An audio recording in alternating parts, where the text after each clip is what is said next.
மிக சிறப்பா போயிட்டுருக்கு.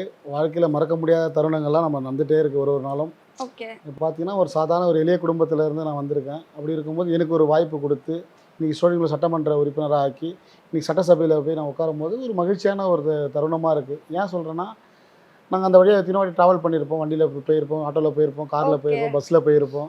இது உள்ளலாம் நம்ம போவோமாப்பா, இந்த தலைமைச் செயலகத்துக்குலாம் நம்ம போவோமாப்பான்னு ஒரு ஏங்குன நாட்கள்லாம் இருக்கு.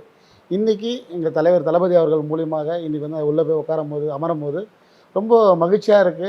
ஒரு ஆத்ம திருப்தியா இருக்கு எனக்கு. வாழ்க்கையில மறக்க முடியாத ஒரு விஷயம். பெரிய பெரிய மேதைகள்லாம் இருந்த இடம் அது. அந்த இடத்துல நம்மளும் போய் அங்க உட்காரும்போது ரொம்ப சந்தோஷமா இருக்கு. அந்த ஃபீல் எப்படி இருந்துச்சு சார் உங்களுக்கு? ஃபர்ஸ்ட் வாட்டி நம்ம பதவி ஏற்கும்போது நாங்க வந்து ஈசிஆர் சரவணன் என்னும் நான் அப்படி சொல்லும்போது அந்த ஒரு ஓகே. தன்னை அறியாம கண்ணே கலங்குது நம்மளுக்கு. ஏன்னா, நம்மலாம் அங்க வருவோமான்னு எதிர்பார்த்த ஒரு நாள் உண்டு. ஆனா, இன்னைக்கு வந்து ஒரு தளபதிக்கு ஒரு உண்மையாகவும், உணர்வோட நம்ம இது 31 வருஷம் நம்ம கஷ்டப்பட்டதுக்கு வீண் போல.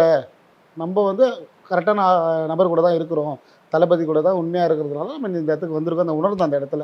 அத வாசிக்க சொல்ல அந்த விஷயத்த உணர்ந்தேன். ஏன்னா, பக்கத்து அருகிலே தலைவர் அவர் உட்கார்ந்திருந்தாங்க. ஓகே. அத உணரும்போது ரொம்ப ஒரு சந்தோஷம். ஒரு பக்கம் ஒரு பயமாவும் இருந்தது. ஏன்னா, நம்மள நம்பி மக்கள் வாக்களிச்சிருக்காங்க. அவங்க நல்லது பண்ணணும், நல்லது மட்டுமே பண்ணணும். தவறான வழியில கொண்டு போயிடக்கூடாதுன்ற ஒரு மனசும் எனக்கு இருக்கு. ஏன்னா, எல்லாமே அந்த இதில வந்து நம்ம சொல்றோம். அப்படிங்கும்போது ரொம்ப சந்தோஷம் தான்.